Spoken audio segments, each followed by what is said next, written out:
Hi, my name is Sean, and I'm 16. My sister Laura and I went to a camp in the summer, and immediately got invited to a noisy party there. The older guys made cocktails. My sister begged me to let her try one, but I strictly forbade it. However, I drank as much as I wanted. I don't remember how the party ended, but in the morning, I woke up with a terrible headache. I put on a bomber jacket and was planning to look for Laura, when I suddenly found some object in my pocket. It was a brand new Apple Watch, but where had it come from? Moments from yesterday's party began to pop up in my memory. Oh no, anything but that. I was holding the watch that Rita, the girl I'd liked at first sight, had been bragging about all evening. Had I gone crazy enough to steal that watch from her? I changed my mind about going out and paced the room for a while. Then someone knocked on the door.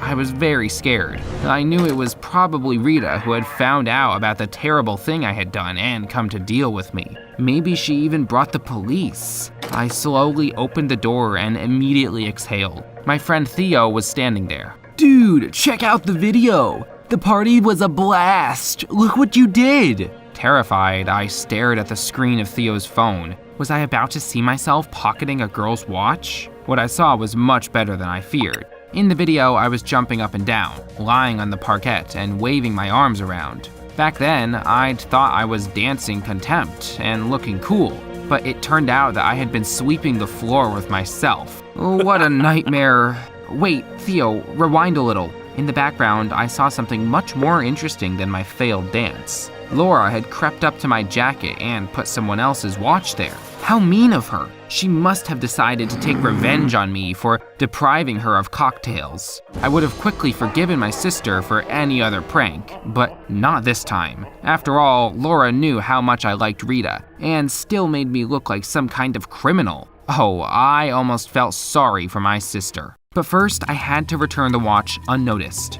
I waited until the girls had left for lunch, sneaked into Rita's room, and put the watch in her purse. I tiptoed out into the corridor when I suddenly heard my sister's voice. What were you doing in our room? I was doing something Theo asked me to do.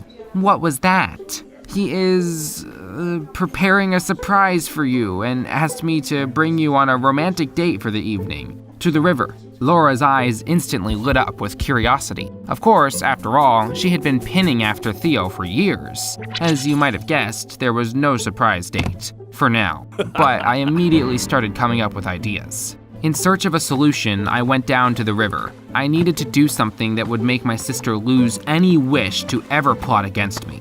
That's when I saw a Zorb ball. You know, a transparent one in which you can roll on water. Laura had never been much for extreme sports. That's why the Zorb ball suited my plans perfectly. In the evening, I went to get Laura and blindfolded her. Is this necessary? Theo asked me to do it, otherwise there would be no surprise. Well, okay, I trust you. Oh, you shouldn't, little sister. I took Laura to a wooden bridge and put her in the ball. You can take off your blindfold now. You should have seen my sister's face when she realized what was about to happen. Please don't, please. Yeah, you know I can't swim. This will teach you not to mess with your brother. But I didn't. Theo, help me! Theo?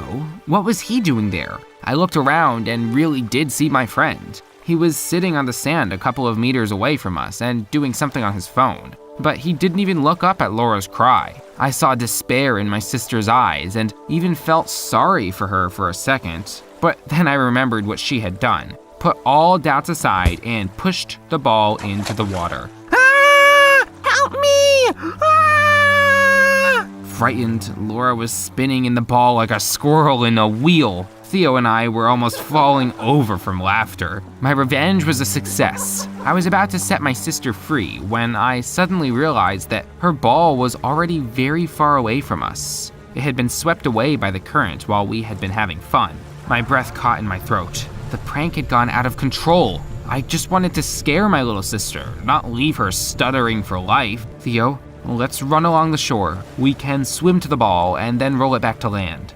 Dude, why should I bother? She's your sister and I barely know her. I clenched my fists, but there was no time to deal with him. With all my strength, I rushed after Laura, barefoot on the hot sand. Just as I was almost catching up to the ball, as luck would have it, it would swim further and further away. I don't know how much time passed before the Zorb ball stopped. I breathed a sigh of relief when all of a sudden, there was a loud banging, like something had exploded. Oh no, the huge ball had caught on a branch and popped, and my sister fell into the water. Help! I'm drowning! I'm drowning! I ran, jumped into the river, and swam towards Laura. Please keep shouting, just don't go quiet. But then my sister's voice faded, and I heard the frantic beating of my heart. In place of where Laura had just been was now only the damn ball.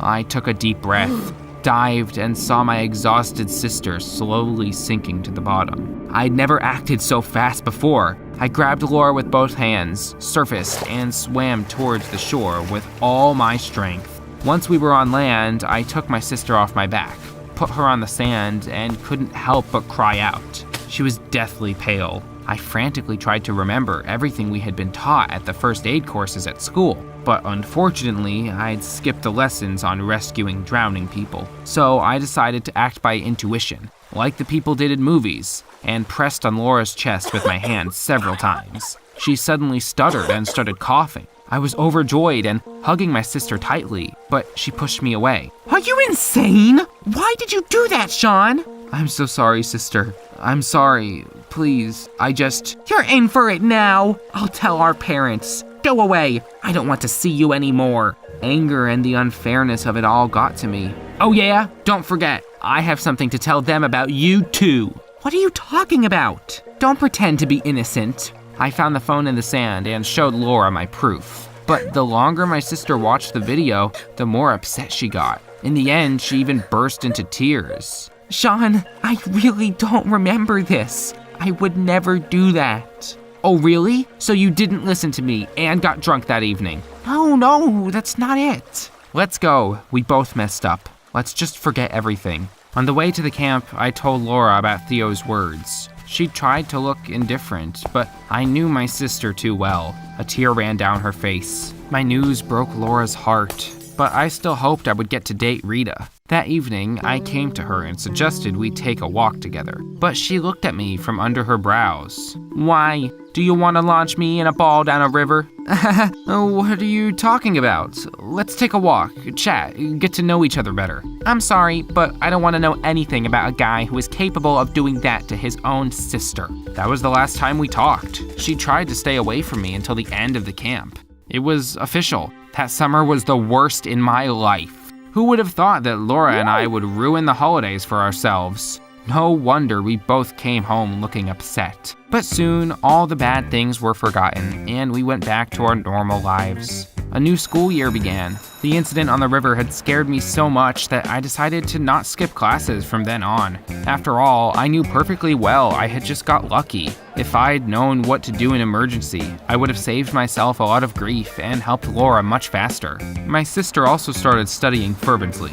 Everything went on as usual until I noticed a strange habit of Laura's. Almost every day, she brought different things home from school. In just a couple of weeks, new diaries, a silver bracelet, a set of colored pencils, perfume, a pair of large shoes, and even glasses appeared in our house, even though everyone in our family had good eyesight. Curiosity eventually got the better of me, and I asked Laura, "Where do you get the money for all these things?" Mom gave me some, and I have been saving up. Where else would I get the money? But Mom and Dad gave me much less. Girls are always everyone's favorites, brother. Don't take it personally. But my sister's answer did not hurt me at all. I grew worried instead. There was something she wasn't telling me. So, the next morning, I decided to follow Laura around. During a break, I sneaked into the girls' changing room and hid in an empty locker. When Laura came back from her gym class, I held my breath and peeked through the slots in the locker. What I saw absolutely shocked me. Laura, looking around and, after making sure that no one was watching, came up to someone else's backpack, pulled out a mirror from it, and put it in her own bag. I couldn't believe my eyes. My sister was a thief. And, of course, I couldn't just let her get away with it. That day, I told my mother about everything. It's not the first time she's done something like this. At the camp, Laura stole a girl's watch and set me up. Your grandfather went to prison for theft. If Laura started stealing, we need to do something about it at once. Mom was so scared that she immediately took Laura to a psychologist. When they came back, Mom told me some unexpected news. Sean, it's a good thing that you noticed the oddities in your sister's behavior in time. Turns out, our Laura is not a thief, but a kleptomaniac.